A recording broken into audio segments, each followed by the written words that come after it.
perpus tuh kita boleh pinjam buku maksimal 5. Mungkin bagi Ustazah itu nyebelin. Kenapa Karena Ustazah mau 5. lebih dari 5?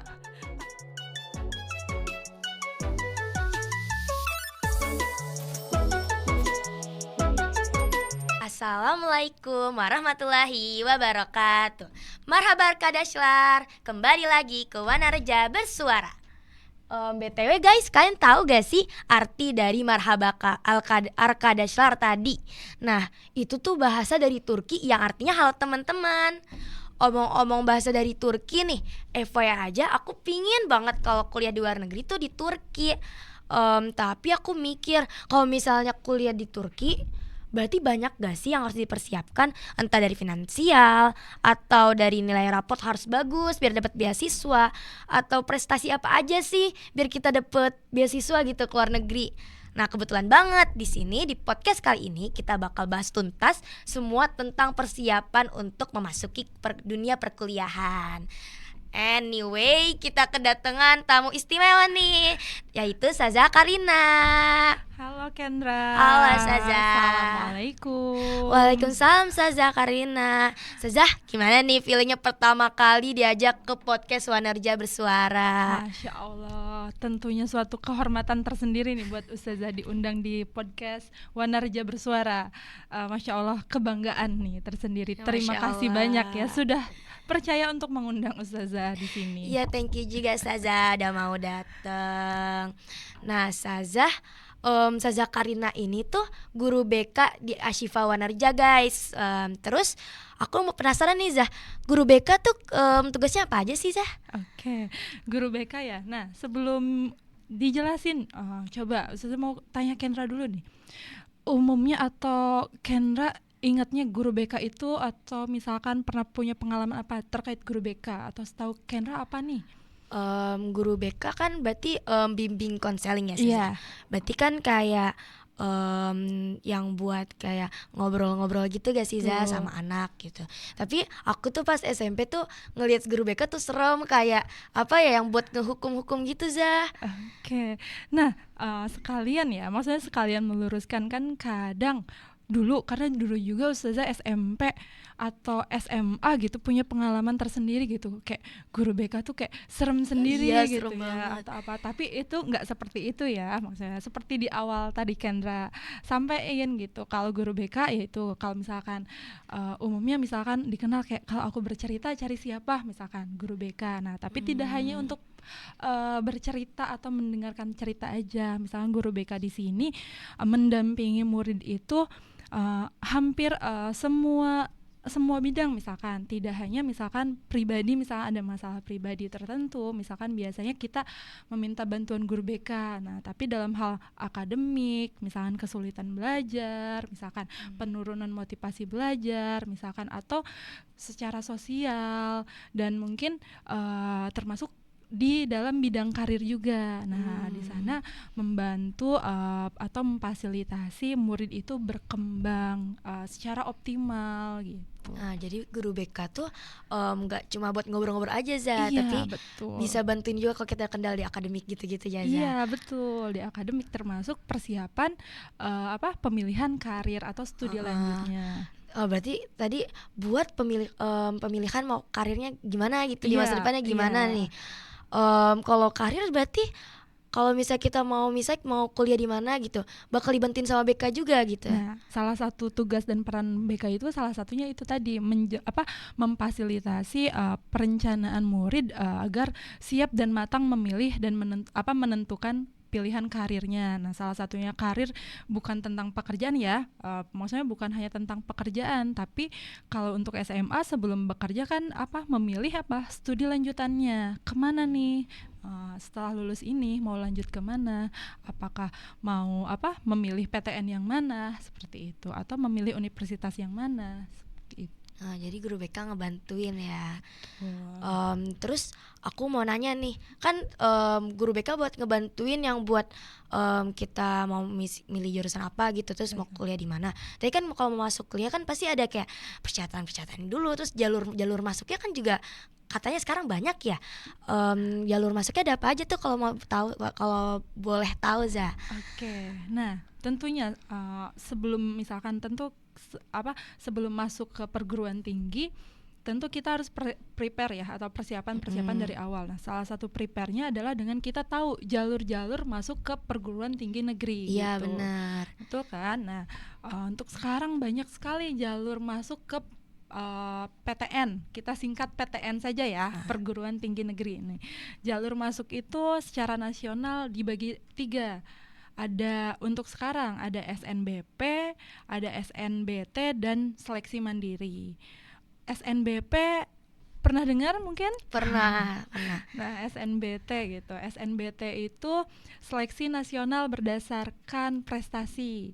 SNBP yang berdasarkan prestasi. Prestasi itu mencakup apa aja, Zah? Nah, prestasinya itu mencakup apa aja. Jadi kalau SNBP itu seleksi berdasarkan prestasi ya, otomatis ketika berbicara masalah prestasi yang dilihat apa? Nilai rapot dan prestasi penunjang lainnya. Nah, prestasi penunjang lainnya itu bisa jadi prestasi dari bidang akademik, non akademiknya, dan misalkan prestasi lainnya yang diakui untuk jalur SNBP-nya seperti itu.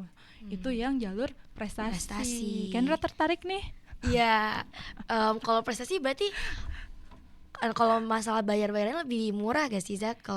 Atau gimana, Zah? Kalau untuk membayar itu namanya ada uang kuliah tunggal, itu beda lagi biasanya. Cuman untuk seleksinya sendiri yang berdasarkan prestasi ya tidak ada tidak berbayar. Oh, berarti nggak berbayar, Zah? Iya, tidak berbayar. Itu diseleksi berdasarkan nilai rapot. Nanti di nilai rapot muridnya itu satu angkatan kelas 12 di ranking untuk diketahui siapa nih yang berhak, misalkan berapa persen yang berhak mengikuti seleksi SNBP ini.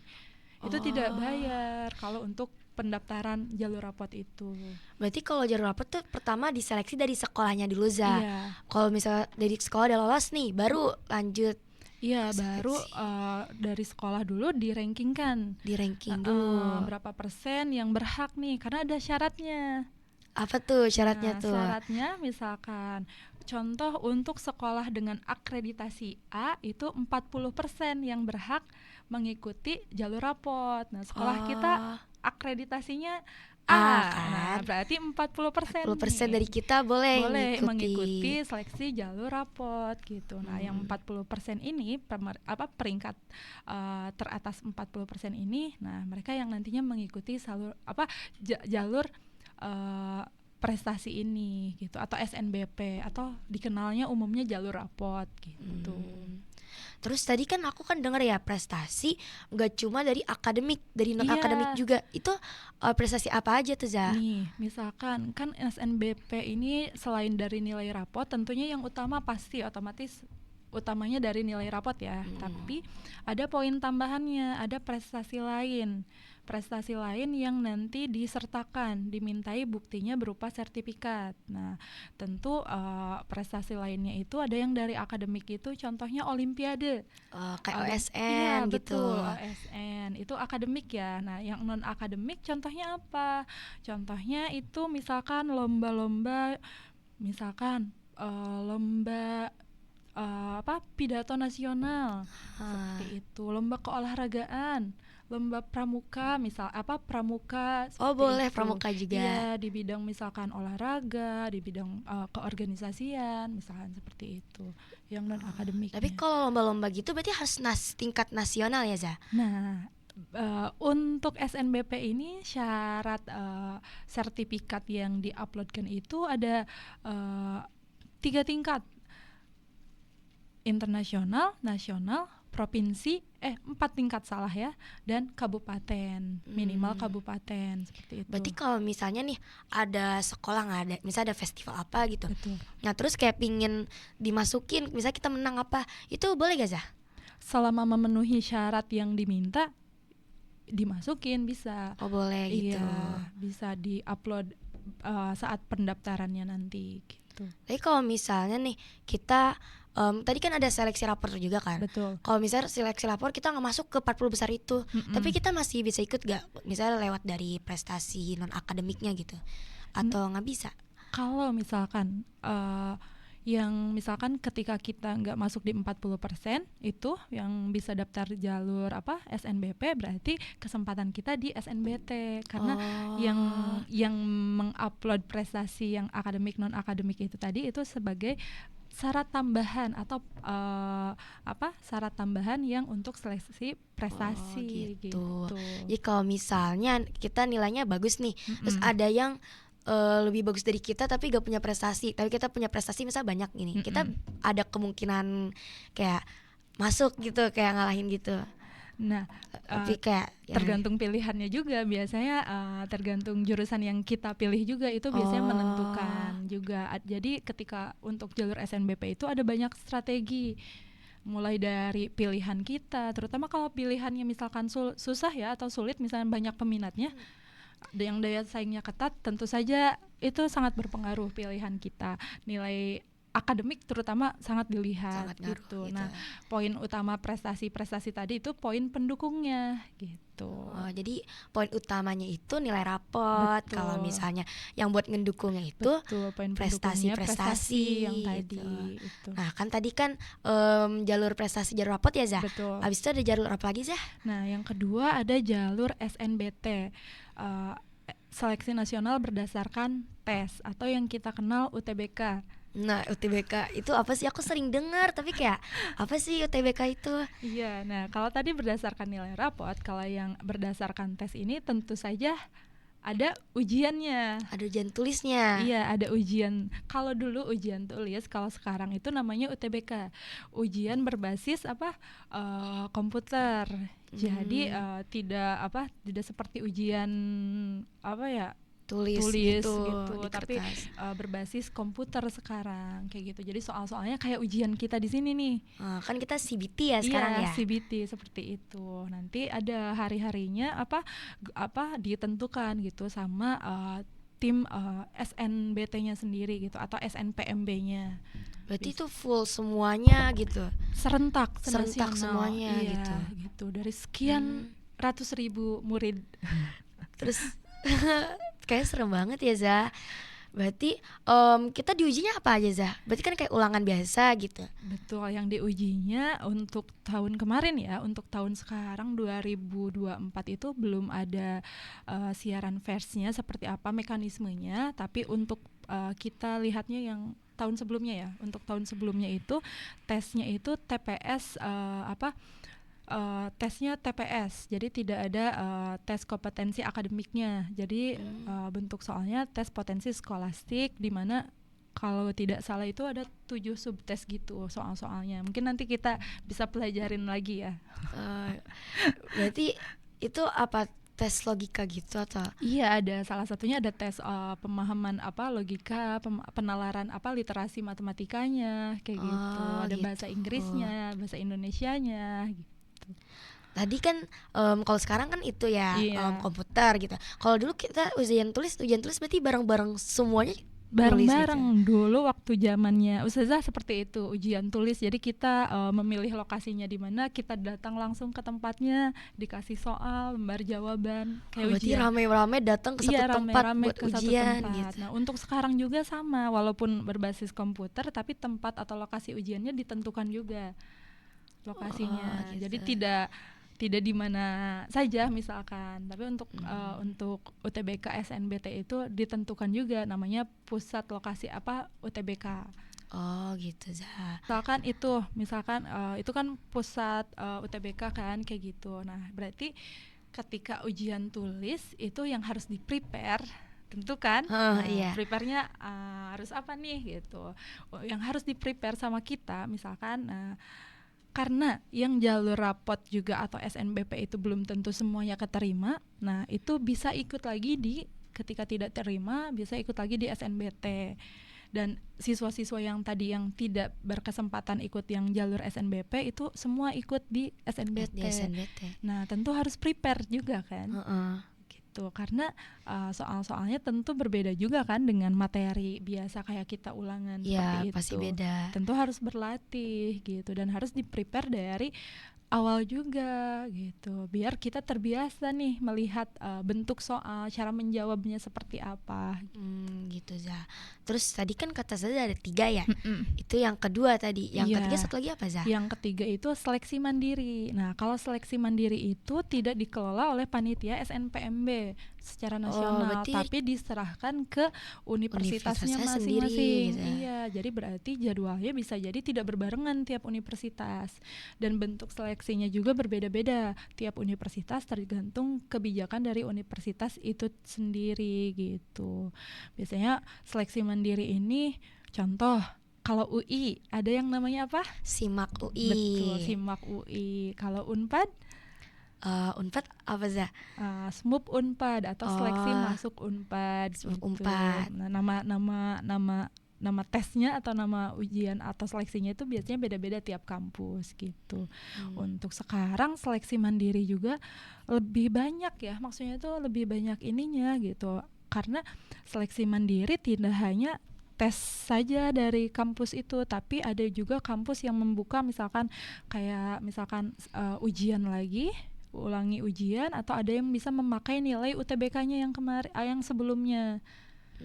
Itu berarti kan UTBK ada skorsnya gitu. Betul, ada skorsnya. Kalau skors ada KKM-nya gitu gak? Atau kayak misalnya kriteria kuliah tuh harus skorsnya yang bagus kayak gimana gitu? Tentunya kayaknya pasti ada, tapi biasanya skor atau KKM-nya biasanya hanya kampusnya atau hanya panitianya sendiri yang tim panitia atau kampusnya yang tahu gitu batas skor minimalnya berapa atau berapa. Biasanya kita hanya memperkirakan lewat passing grade. Umumnya rata-rata yang diterima di jurusan A, universitas A misalkan sekian, seperti itu. Karena biasanya tentunya beda-beda kan jumlah skorsnya dari tahun ke tahun itu gitu. Berarti itu tergantung dari skors gitu. Dari skors calon mahasiswanya itu sendiri dan dari unipnya itu gitu. Sejauh mana misalkan unipnya misalkan contoh kayak sekarang rata-rata misalkan yang masih banyak peminatnya jurusan apa nih?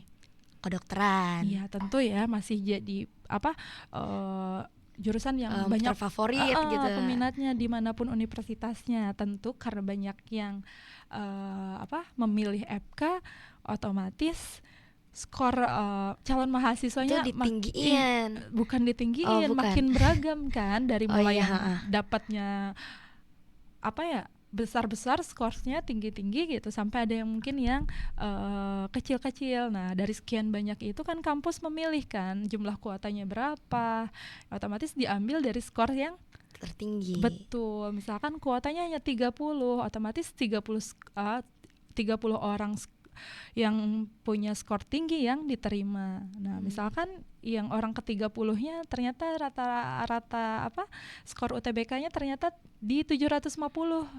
Ya otomatis tahun itu untuk SNBT misalkan kampus A misalkan ya skor minimalnya 750 kayak gitu. Oh, jadi kayak orang terakhir dilihat dari orang terakhir gitu. Jadi dijadiin kriteria itu. Rata-ratanya misalkan terkecil yang diterimanya emang berapa di universitas itu gitu. Namanya itu biasanya kita mengistilahkan passing grade-nya atau nilai rata-rata minimum yang diterimanya berapa. Itu dari tahun ke tahun tentu berbeda tergantung dari hasil tes calon mahasiswanya sendiri. Kalau dari univ mana gitu Za, ada gak Zaza yang tahu rata-rata passing grade-nya gitu? Rata-rata passing grade-nya misal FK gitu. FK, oke. Berarti bisa kita lihat nih kalau itu dari data sebaran alumni kita.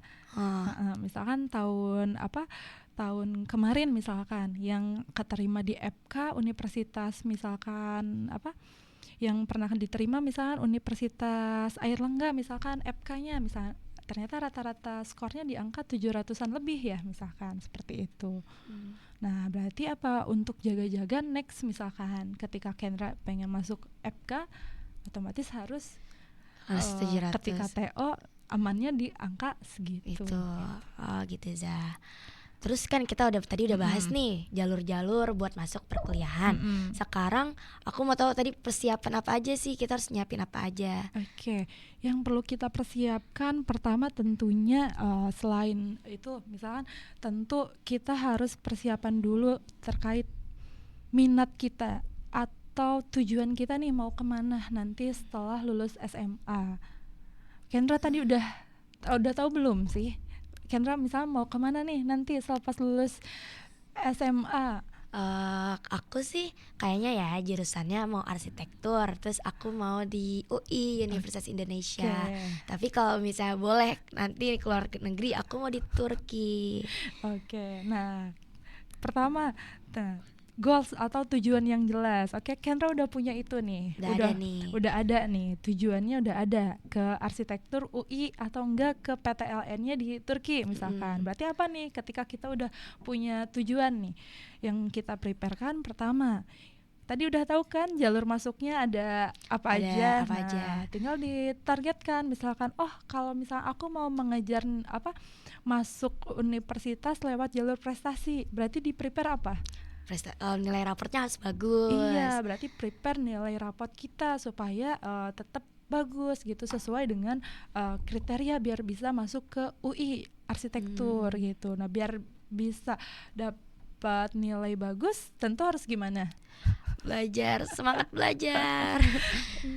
Tentu semangat belajarnya, tapi semangat belajar aja nggak cukup. Harus apa coba? Harus apa? Diatur lagi strategi belajarnya gitu. Nah, kira-kira misalkan nih semester ini harus punya target juga tiap semesternya gitu. Biasanya kayak target aku semester ini nilainya harus segini. Betul. Gitu. Harus segini, harus dapat nilai rapot segini gitu. Terutama kan UI ya yang kita kejar. Tuh hard. Tapi kalau misalnya mau bertahanin nilai kan susah ya, Zaza punya tips gak tuh? Untuk mempertahankan nilai misalkan apa sih kira-kira tipsnya? Iya, tipsnya. Nah, tipsnya itu yang pertama kitanya konsisten nih. Konsisten belajarnya, misalkan konsisten manage waktunya. Tentu makin kesini makin banyak aktivitas, makin sibuk. Betul, makin sibuk. Nah, ketika makin sibuk jangan sampai keteteran dan akhirnya biasanya ketika manage waktunya berantakan, tentu nilai turun juga. Iya, gitu. Tentu jadi harus di-manage ya waktunya. Betul, ya. Manage waktunya, manage semangat kitanya gitu. Kadang kala kita naik turun ya mood belajar kita gitu. Biar tetap stabil semuanya. Terus selain itu untuk stabil nilai, pertama apa? Mengkomunikasikan kalau ada kesulitan. Nah, ke guru BK.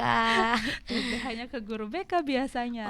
Bisa juga kalau kesulitannya misalkan dari guru. Nanti bisa dikomunikasikan dengan guru BK. Nanti kita arahkan nih kesulitannya seperti apa. Apakah misalkan kesulitannya tadi di bidang pribadi, misalnya manage waktunya nih, atau semangatnya lagi menurun. Tapi kalau misalkan kesulitannya di bidang akademiknya, misalkan materi-materi tertentu, tentu guru BK nanti akan mengarahkan untuk yuk kita bareng-bareng dengan guru mapelnya gitu.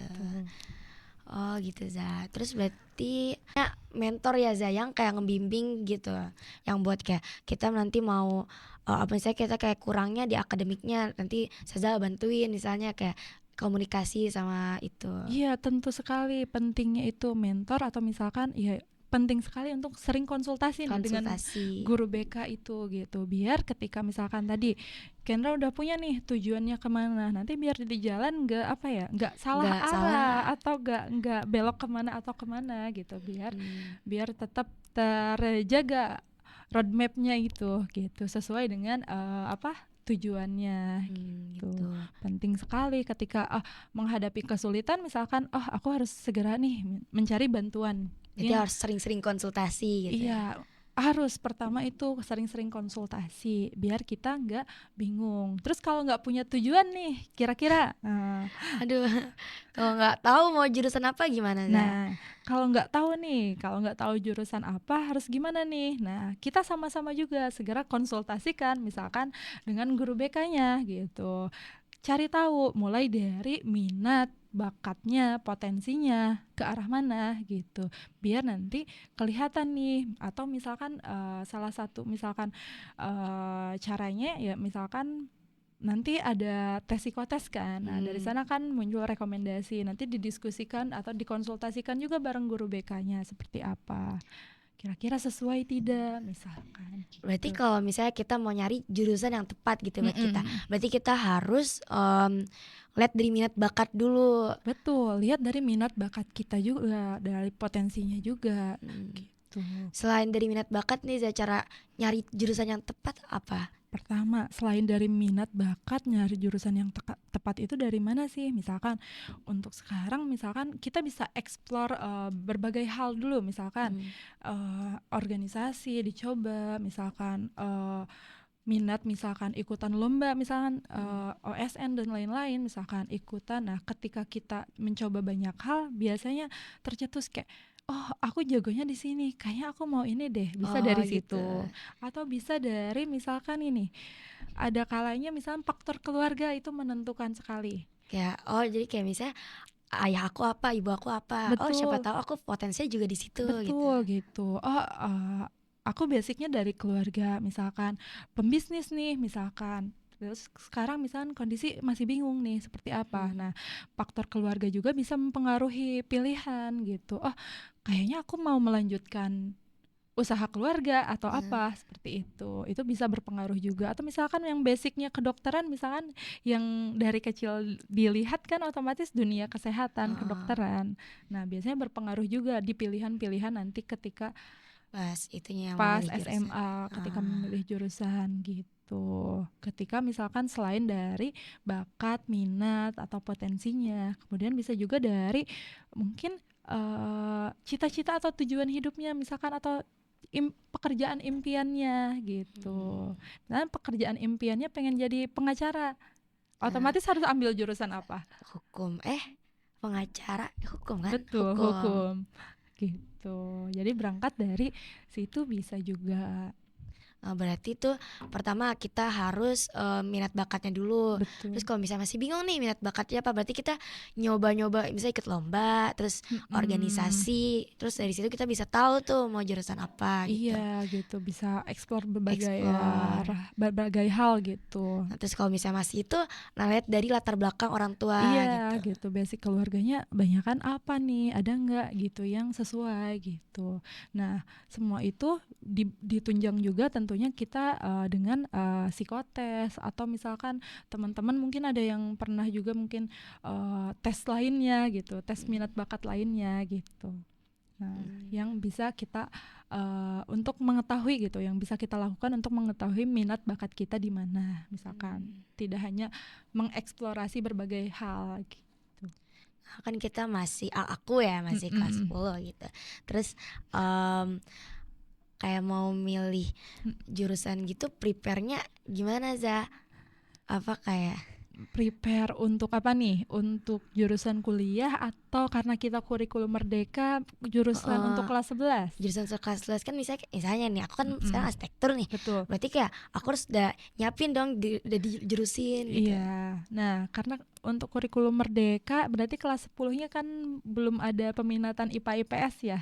Tidak seperti sebelumnya gitu. Nah, untuk kurikulum merdeka sendiri memilih kelas peminatannya di kelas 11. Nah, berarti ketika Kendra pilih apa tadi tuh, arsitektur misalkan, otomatis nah kalau di kita di ASIPA itu ada 4 kategori, Apa aja Za? kesehatan, kelas kesehatan, kemudian kelas teknik, sosial, dan komputer gitu kalau tidak salah. Tapi kalau yang sekarang ya yang kelas 11 kalau tidak salah, kesehatan ada 2 kelas, teknik dan sosial. Nah, berarti kalau misalnya Kendra mau ambil arsitektur, berarti pilih yang mana? Nanti Pilih kelas yang 11-nya. teknik. Iya, pilih yang teknik sesuai dengan muatan nanti pilihan kuliahnya Kendra nanti di kelas 11 itu. Nanti muatan pelajaran-pelajarannya juga disesuaikan gitu. Nanti kita misalnya nih aku milih teknik nih. Di teknik kita belajarnya IPA doang gitu atau Belajarnya tentu muatan-muatan atau pelajaran-pelajaran yang udah dijurusin, yang udah diatur gitu sama bagian kurikulum nih sesuai dengan peminatan teknik. Berarti muatannya lebih banyak apa? Berarti fisika gitu. gitu. Daripada misalkan kalau yang maksudnya daripada kelas yang lainnya mungkin yang kesehatan fisikanya normal saja gitu, tapi untuk yang teknik bisa jadi lebih banyak. Lebih banyakin ya. Iya, gitu. Ya, jadi berarti kita kalau jurusan berarti dari kelas 10 ke kelas 11-nya milih kita yang sesuai sama jurusan nanti yang kita mau pilih. Misalnya yang tadi aku arsitektur, berarti kelas 11-nya milih di teknik. Jadi harus berarti harus dicari tahu Cari kan tahu, sebelum riset, memilih ya. kelas 11 ini mau masuk kelas mana, berarti dicari tahu dulu nggak sih? Ya dicari tahu dulu. Iya, dicari tahu dulu. Misalkan minat kita nanti ketika studi lanjut mau ke apa nih gitu. Jangan sampai nanti minatnya misalkan ke kedokteran tapi malah ikutnya di kelas teknik gitu bisa misalkan malah misalkan kita memilihnya teknik gitu. Itu kan misalkan nanti untuk biologinya gimana, nanti kan susah ya ke depannya. Berarti kita harus riset dulu nih. Betul, tentang tentu harus belajar dulu, harus cari tahu dulu nih. Jangan abai nih nanti kelas 11 gimana gitu. Jadi mulai dicari tahu dari sekarang, mulai sering konsultasi nih dari sekarang. Tapi Zah, kalau misalnya nih kan aku masih kelas 10, nanti buat kelas 12 yang masih bingung nih mau jurusan apa, itu gimana Zah? Atau bahkan yang atau udah kuliah gitu, udah terlanjur salah jurusan gimana Zah? Nih, biasanya misalnya untuk kelas 12 yang masih bingung memilih jurusan apa, mulai dicari tahu dari hal-hal atau misalkan kira-kira di perkuliahan nih di jurusan mana sih yang sekiranya yang dia bakal senang untuk belajar itu dan berminat di bidang apa gitu, di bidang yang dia senang pelajarin itu gitu. Terus kalau misalkan dicari tahu nih, mumpung masih kelas 12 gitu, jadi dicari tahu berbagai jurusan nih, mulai aja dicari tahu nih ada jurusan apa aja sih di Indonesia itu, di PTN di Indonesia itu, mulai dari sana misalkan kira-kira yang tertarik apa, atau dicari tahu nih dari jurusan-jurusan yang kira-kira tertarik kuliahnya seperti apa, belajarnya apa aja. Nah siapa tahu dengan kita mencari tahu itu ada salah satu yang menarik minat gitu. Terus ketika kita misalkan sudah memilih dan ternyata tidak sesuai gimana tuh Zah? Gimana misalkan kalau berdasarkan pengalaman ya, ada beberapa yang mengalami misalkan dulu temen kuliah ada yang mengalami hal seperti itu. Biasanya pihak kampus menyediakan layanan konsultasi kayak BK gitu. Ada BK juga nanti di kampus. Ya, biasanya di kampus itu ada layanan khusus untuk konseling, misalnya konseling karir atau layanan ya kayak BK di sekolah gitu, layanan konsultasi khusus ketika mahasiswa mengalami kendala-kendala seperti salah jurusan contohnya kayak gitu. Itu bisa dikomunikasikan dengan dosennya gitu, atau misalnya sebelum memasuki sebelum meminta pertolongan atau konsultasi atau konseling khusus di universitasnya bisa juga menghubungi dosen akademiknya gitu. Tapi kalau misalnya ada salah jurusan gitu Zah, boleh ganti gak? Kalau beberapa kasus biasanya itu biasanya ada yang ganti jurusan, tentunya dengan kalau satu universitas ya tentunya dengan difasilitasi dari pihak kampusnya. Ada juga yang misalkan ternyata ikutan mendaftar lagi di tahun selanjutnya gitu untuk memilih jurusan yang sesuai dengan minatnya gitu. Biasanya ada beberapa yang seperti itu gitu. Tapi kalau rekomendasi dari Ustazah nih, misalnya udah salah nih, mending dilanjutin aja atau udah ganti gitu? Kalau kondisi-kondisi seperti itu biasanya melihat dulu nih kesiapan dari mahasiswanya itu sendiri gimana, dari orang tuanya gimana gitu, persetujuan orang tua dari mahasiswanya seperti apa, kemudian dicarilah yang terbaik. Karena ada kalanya merasa salah jurusan itu ada berbagai kondisi kan, dicari tahu gitu, apakah memang jalan keluarnya harus pindah jurusannya atau seperti apa, atau mungkin merasa salah jurusannya itu misalkan ternyata misalkan belum sepenuhnya mengenali gitu tujuan hidupnya apa gitu. Dicari tahu dulu tujuan hidupnya apa, jangan sampai ketika merasa salah jurusan di sini kemudian pindah ternyata belum juga Jadi kayak aduh gimana ya. Jadi ya yang utama dicari tahu dulu tujuan hidupnya seperti apa Apa gitu, gitu. baru nanti diputuskan atau dicari jalannya seperti apa. Yang Hmm, penting sekali ketika merasa salah jurusan adalah kita mengenali lagi diri sendiri, mengenali lagi tujuan hidup kita. gitu. Soalnya tuh Za, aku sebenarnya lagi bingung juga Za. Aku kan ikut OSN ya Za. Betul. Terus aku ikut OSN-nya kimia. Awalnya tuh aku ikut OSN kimia karena aku pikir yang suka kimia dikit gak sih, Betul. jadi aku ikut aja. Soalnya kan aku kayak ngerasa bisa-bisa aja gitu Betul. mahamin materinya. Tapi kan SMP kan sebelumnya nggak pernah belajar kimia ya Za. Mm-mm. Jadi kayak pas pertama kali tuh kayak apa ini, bahasa apa, bingung banget. Betul. Terus kayak aku kayak susah nerimanya gitu Betul. loh Za. Terus kayak ya udah, aku tuh sebenarnya pinginnya tuh fisika, sukanya Betul. fisika. Terus kayak ngerasa salah nih, kayaknya apa aku mending lanjutin, siapa tahu nanti kimia aku bisa bagus, atau mending aku pindah Pindah ke fisika aja fisika. gitu. Pasti bingung gitu. Eh, Berarti kita harus lebih mengenal diri lagi ya Betul, Za. harus mengenal diri, pertama mengenal lagi, misalkan mengenali diri kita lagi potensinya. Tapi yang Ustazah lihat tadi, salah satu salah satu alasan Kendra memilih kimia itu sebenarnya Kendra melihat Peluang, potensi, iya. melihat peluang itu gitu. Itu tidak ada salahnya gitu. Maksudnya tapi selama kita misalkan mampu maksudnya untuk mempertahankan itu atau memperjuangkan itu. Karena itu salah satu strategi nggak sih untuk Heeh. misalkan berarti saingannya nggak terlalu. Nggak sebanyak fisika Iya gitu. betul kayak gitu. Itu Kendra udah bagus tuh bisa membaca peluang untuk bisa juara di mana nih Heeh. gitu. Tinggal mungkin strateginya atau kendala-kendalanya itu bisa dikomunikasikan dengan pembinanya gitu. Jadi kayak mending aku lanjut atau enggak gitu. Betul. Nah, apakah masih bisa nih mengikuti gitu atau kira-kira dicoba aja nanti didiskusikan dengan pembinanya gitu. Iya. Biar pembinanya yang menilai nih sejauh mana kita menguasai materinya nanti. Oh gitu. Nah tadi berarti udah ya guys, kalau misalnya kalian misalnya ngerasa salah jurusan nih, kalian harus dikonsultasiin sama ustazanya Betul, gitu. segera berkonsultasi gitu. Atau kalau bingung juga berkonsultasi. Nih, rata-rata kan eh, apa ya? eh, Teman-teman yang masih bingung tuh gini. Saya bingung kalau berkonsultasi, konsultasi apa ya? Nah, Nah, justru dengan konsultasi kita jadi tergali harus mencari apa, harus iya. mencari tahu apa gitu. Berarti di sini peran BK tuh penting banget ya guys, buat kayak konsultasiin kita masa depannya mau gimana. Terus kayak kalau misalnya lagi galau lagi apa juga bisa dibantuin sama ustazanya gitu. Didampingin ya. Didampingin, didampingin. Oke, nah seperti itu. Jadi untuk BK tuh luas ya, tidak hanya maksudnya tidak hanya. Soal hukum-hukuman aja. Iya, untuk sekarang udah tidak seperti itu lagi gitu untuk BK gitu. Itu untuk sekarang ya lebih memfasilitasi bagaimana murid itu bisa optimal gitu mencapai tujuannya gitu. Kan ada kalanya nih.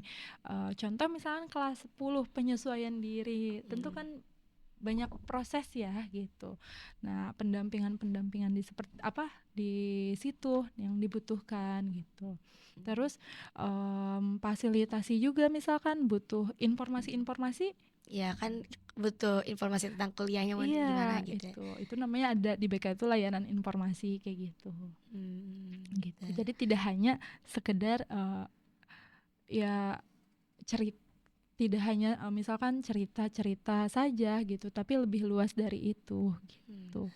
Ya jangan khawatir ya, jangan nunggu punya masalah dulu baru datang ke guru BK Ya, gitu. bisa kapan aja, mau cerita kapan aja juga bisa. Betul, justru sebelum ada masalah nih. Sebelum ada masalah harus Betul. konsul. Karena kalau udah ada masalah, biasanya maksudnya tuh ya contoh misalkan sebelum ada masalah tuh contohnya gini, maksudnya sebelum kita kebingungan banget memilih jurusan, misalkan kalau misalkan bahasan kita tadi tentang jurusan ya, sebelum kebingungan banget berarti sebelum itu segera Ya, ditemuin konsul. guru BK-nya gitu, biar gak nanti makin bingung. Ya, Terus Zah, kan tadi kan kita dari tadi kan bahas PTN Mm-mm, ya Zah nih. betul. Aku penasaran nih buat PTLN gimana, apa persiapannya sama atau ada yang harus dipersiapin lagi gitu? Oke, untuk PTLN ya biasanya lebih dari yang PTN karena untuk PTN kita harus prepare bahasa juga. Oh iya, Betul. Terus untuk PTLN biasanya ada motivation letter. apa itu? Kayak motivation letter tuh di mana kita menuangkan misalkan tujuan kita memilih universitas itu, negara itu, kita Oh, tuangkan dalam tulisan kayak kayak gitu. esai gitu ya Zah? Iya betul, kayak esai. Kemudian ada yang namanya surat rekomendasi. Recommendation letter itu surat rekomendasi itu biasanya diberikan oleh guru BK, wali kelas atau kepala sekolah. Berarti harus ada tadi recommendation letter sama Motivation letter, motivation letter gitu. betul. Berarti kita harus direkomendasin dulu nih sama sekolah. Betul, dan kita harus dapat surat rekomendasi dulu dan buat kita dapat surat rekomendasi itu tentu kita selama jadi murid tentu kita harus punya berbagai prestasi dan Nah, pengalaman, iya nggak? Biar surat iya, rekomendasinya tidak kosong dong. iya. Jadi kayak harus biar Maksudnya tidak portofolionya bagus gitu Iya, ya. tidak kosong. Maksudnya tidak kosong tuh tidak biasa saja gitu. Jadi Tapi kayak banyak prestasi dan pengalaman juga yang membuat nilai plus bagi diri kita gitu. Jadi nanti gurunya tuh, oh misalkan Kendra selain misalkan berprestasi secara akademik, ternyata Kendra juga pernah punya pengalaman apa gitu. gitu. Itu jadi nilai lebih, nilai tambah tersendiri gitu. Oh gitu Za. Terus kayak motivation letter kan berarti kan kita kayak esai gitu. Itu kita ngeceritain tentang biodata diri gitu ya Za. Betul, dan tentang data diri, mulai dari kelebihan, kelemahan kita, kayak gitu. Terus kayak tujuan kita apa sih, kayak gitu. Makanya penting banget mengenal diri sendiri. Penting banget ya. Jadi kita harus kalau mau tahu kita mau kemana harus tahu dulu, kenal dulu sama diri Betul, sendiri kenal dulu. dulu sama diri sendiri gitu. Penting, kemanapun kita, pilihan kita yang basicnya ya kita tahu dulu nih tentang diri kita, potensi kita apa, kelemahan kita apa, kayak gitu. Yang tadi aku penasaran sebenarnya sih Za, yang motivational tadi. Soalnya tuh aku kan ikut lomba-lomba juga kan Za. Terus aku ikut salah satu lomba esai yang lumayan ya baru 3 kali sih. Terus Insya kayak Allah. kayak apa ya?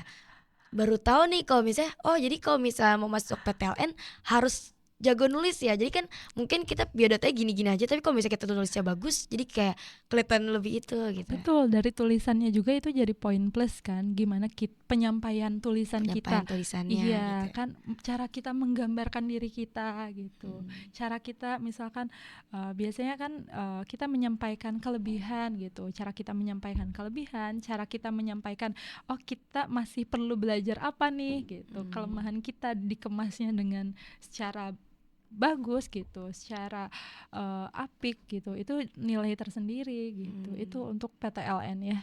Jadi penting dipersiapin dari kelas 10. Tentunya nilai juga ya. Iya nilai lah jelas ya.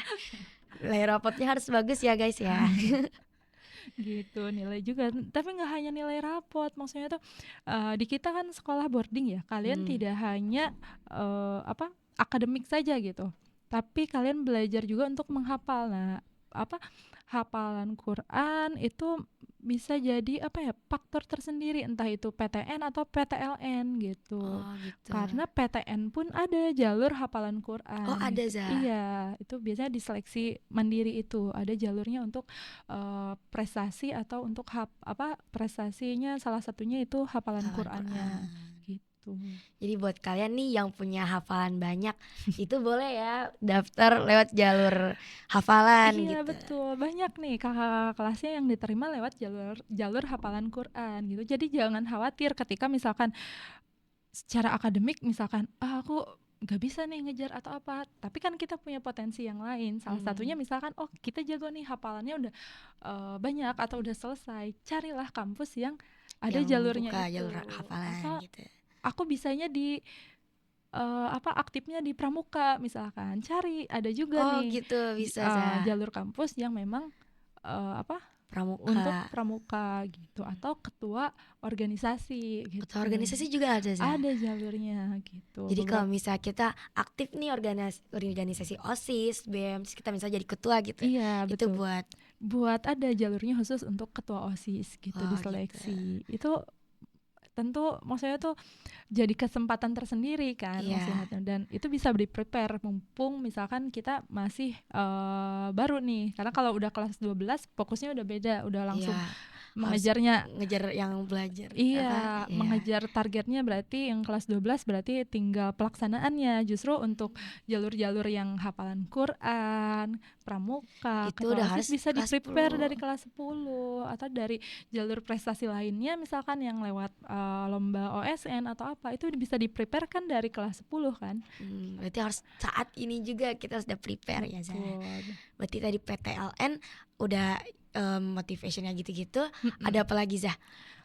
Bahasa misalkan bahasanya butuh, misalkan apa yang dibutuhkan, misalkan tes TOEFL-nya atau tes kemampuan bahasa lainnya misalkan yang diperlukan gitu. Tentu kita harus tes kan nanti, berarti dipersiapkan juga penguasaan bahasanya.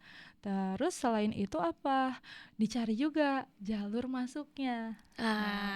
Dicari juga kita pengennya kemana. Contoh Kendra misalkan pengen ke Turki. Nah Turki itu ada apa sih jalur bisa, misalkan kita bisa berkuliah di Turki, misalkan selain kita yang mandiri, misalkan yang tes, atau misalkan yang beasiswa. Berarti kita harus tahu dulu kan jenis-jenis jalurnya atau beasiswanya seperti apa gitu. Dan untuk beasiswa biasanya ada syarat tersendiri, misalkan yang beasiswa itu biasanya yang tadi yang dibutuhkan, rekomendasi letter, motivation letter dan lain-lain. Nah, kalau yang mandirinya ya biasanya mengikuti tes yang berlaku di sana seperti apa. Gitu. Nah tadi kita udah bahas banyak ya Zah tentang persiapan kuliah, jalur-jalur masuknya, jurusan yang tepatnya. Sekarang aku mau tahu nih, kita di kuliah tuh belajar apa aja sih Zah? Di kuliah belajar apa aja sih? Misalkan kalau kuliah sendiri sebenarnya lebih fleksibel ya. Maksudnya kalau kita Senin sampai misalkan Jumat, atau ada yang sampai Sabtu misalkan full, misalkan sampai siang atau sampai sore belajar. Biasa kalau perkuliahan itu ritme belajarnya tidak terus-terusan dari pagi sampai siang. Jadwalnya lebih lebih longgar. Gitu. Biasa lebih longgar, hari-hari tertentu ada yang kosongnya, ada yang cuma satu mata kuliah kayak gitu. Belajarnya apa aja? Belajarnya tergantung dari perkuliahan yang kita ambil atau jurusan yang kita ambil gitu. Misalkan arsitektur, misalkan teknik arsitektur, misalkan awal mungkin belajar tentang dasar-dasarnya, misalkan tentang ilmu arsitektur, dan mungkin ada mata kuliah dasar lainnya. Gitu. Ada juga misalnya mata kuliah dasarnya entah itu bahasa Inggris atau mata kuliah yang lainnya gitu. Biasanya tiap kampus itu beda-beda. Itu namanya mata kuliah. Kalau di sekolah namanya mata pelajaran. Oh, berarti kalau di sekolah mata pelajaran itu mata kuliah Iya, gitu. kalau di kuliah disebutnya mata kuliah gitu, bukan mata pelajaran. Coba dong Zah ceritain Zah di kuliah kayak gimana pas dulu. Dulu gimana ya? Oke, dulu sebenarnya nih cerita juga nih. Jadi awalnya Ustazah tuh pengen ambil jurusan psikologi. Oh, psikologi. Iya, nah berhubung ya dulu itu Ustazah ambilnya IPS. Nah, pernah Ustazah merasa salah jurusan nih mengambil IPS, karena ternyata Ustazah senangnya hitungan gitu. Tapi karena sudah terlanjur memilih IPS, ya sudah waktu jadi Ustazah lebih milih SMA lanjutin iya gitu. lanjut aja IPS. Nah, kesulitannya apa? Ternyata ketika Ustazah mau melanjutkan kuliah, ketika memilih psikologi, waktu itu Ustazah salah pilih. Oh, ternyata harus IPA. Ternyata waktu itu Ustazah pilihnya psikologi Unpad. Psikologi Unpad yang basicnya itu IPA, yang dilihat nilai IPA. Ketika Ustazah di jalur rapat memilih itu, otomatis gagal. Aduh, sayang keterima, banget gitu. Alhasil Ustazah harus ikut SBMPTN dulu. Namanya SBMPTN tes tulis. Alhasil ya udah Ustazah tes tulis. Karena yang psikologi yang di jalur rapat itu tertolak ya, akhirnya Ustazah cari jurusan apa ya yang sekiranya tidak sesusah psikologi. Nah, akhirnya Ustazah Oh. masuk deh di bimbingan konseling. Oh, jadi ada jurusan bimbingan konseling. Iya, di UPI. Ustazah masuk ke situ. Alhamdulillah diterima gitu. Terus Alhamdulillah. perkuliahannya gimana? Seru, maksudnya tuh di sana banyak pengalaman yang didapatkan gitu. Terutama selain tentang kebekaan ya, bimbingan konseling itu sendiri, ternyata organisasi juga cukup mempengaruhi Ustazah nih Oh, Ustazah sampai ikut sekarang. organisasi. Iya, kalau dulu SMA Ustazah tidak ikut apa-apa, ternyata di perkuliahan itu cukup jadi hal yang menarik gitu, penyeimbang untuk apa ya, proses belajar akademiknya gitu. Nah, justru kita di organisasi di perkuliahan itu menambah apa, banyak Banyak pengalaman, banyak pengalamannya. teman gitu, ikut kegiatan apa, membuat kegiatan apa gitu. Seru banget ya, Za. Jadi kayak organisasi punya banyak temen, nanti bisa juga jadi relasi juga gitu. Iya, betul sekali gitu. Dan ya tentunya membuat kita apa ya, balik lagi membuat kita makin mengenali diri. Oh ternyata yang dulunya misalkan kita apa Ustazah nggak pede nih misalkan untuk berinteraksi dengan banyak orang, dengan ikut organisasi kayak oh terlatih nih gimana cara berinteraksi dengan dosen, dengan misalkan kakak tingkat kalau kuliah gitu seperti apa, dengan teman seperti apa gitu. Itu kalau kuliah tuh seru sekali. Seru banget. Coba Za ceritain scenes yang paling seru pas lagi Za kuliah. Oke, jadi ketika waktu berkuliah kan kalau di BK itu dosennya seru-seru ya. Pokoknya dosennya tuh seru-seru. Nah, pengalaman seru waktu kuliah itu kalau berkuliah itu kayak apa ya? Ketika belajar bersama dosen BK itu kayak kita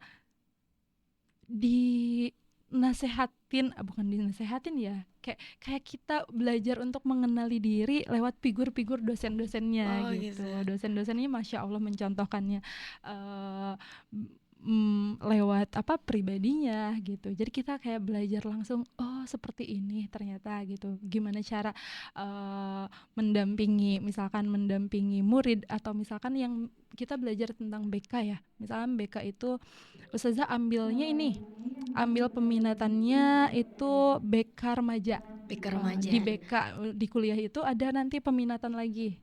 Nah, ada BK remaja dan BK anak. Berdua peminatan itu Ustazah ngambil BK remaja. Nah, di BK remaja itu dosen-dosennya pendekatan untuk remaja tuh mereka belajar dari mereka gitu, beliau dosen-dosen Ustazah gitu. Jadi dosennya keren-keren ya, Za. Tentu tiap universitas, tiap jurusan tentu dosennya keren-keren gitu. Cara penyampaiannya juga tentunya punya karakteristik tersendiri gitu. Kalau tadi hal yang paling seru, coba yang paling nyebelin pas Za kuliah. Paling nyebelin apa ya? Kayak nggak ada deh. Nggak ada beneran, Za. Kalau nulis skripsi gitu nggak nyebelin. Nyebelinnya mungkin apa ya? Enggak sih sejauh ini alhamdulillah Seru dikasih gitu. lancar untuk skripsi atau Alhamdulillah. apa. Paling seru sih ya itu tadi. Maksudnya kalau paling nyebelin apa ya? Mungkin kalau zaman kuliah yang paling nyebelin menurut Ustazah sih kalau ini kita kan punya akses perpus ya mahasiswa. Biasanya akses perpus tuh kita boleh pinjam buku maksimal 5. Mungkin bagi Ustazah itu nyebelin. Kenapa Karena Za mau 5. lebih dari 5? Karena 5 itu misalkan terbatas sekali gitu, terutama ketika kita untuk skripsi atau ada buku-buku yang seru dan pengen kita pinjam gitu. Oh gitu. Saya berarti suka baca buku ya, Za? Kayak gitu. Itu mungkin ya. Ya dulu ya. Kalau sekarang kayaknya nggak terlalu sering nih. Tapi kalau dulu iya sudah suka sekali baca buku. Gitu. Berarti overall kayaknya nggak ada yang nyebelin banget pas kuliah gitu. Kayaknya enggak sih, nggak ada. Mungkin kan kalau misalnya kalian sendiri kan suka bertanya ya, ospeknya gimana atau Oh iya, apa? Justru ospeknya. seru sih. Maksudnya itu seru, momen-momen yang seru gitu, Oh, momen-momen di yang ospek justru yang seru. seru itu gitu. Justru momen-momen yang paling diingat, paling apa, kedekatan atau kebersamaan angkatan itu terbangunnya justru dari Pas sana lagi gitu, dari ospek awal gitu. itu. Iya, Coba lebih seru ospek atau nggak ngospek? dua-duanya. Itu saya pernah merasa. Iya pernah, jadi dulu juga pernah kan karena ikut organisasi otomatis ikut apa, kepanitiaan untuk apa, orientasi atau misalkan ya kalau di kita fantastik ya, kalau kuliah Ya. tiap jurusan beda-beda namanya. Nah pernah ikut kepanitiaan, ketika jadi panitia seru juga ternyata, maksudnya tuh gimana kita mengkonsep acara gitu, mengkonsep sesuatu ya untuk mahasiswa baru, adik tingkat kita gitu. Gimana marah-marahinnya? Oh, Ustazah bukan bagian yang marah-marah Oh, bukan. biasanya. Ya Ustazah mukanya baik banget. Gak Gitu. kepikiran marah-marahnya gimana.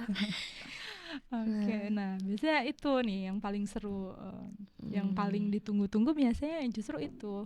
Ospeknya gitu. Iya, iya itu paling serunya.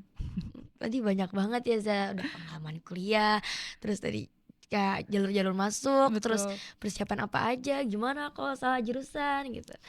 Banyak banget ini, kita juga nggak tahu udah ngobrol Iya, berapa lama. malah jadi dari A B C banyak banget ya yang Iya, kita banyak banget ya Za. diskusikan. Kira-kira nih,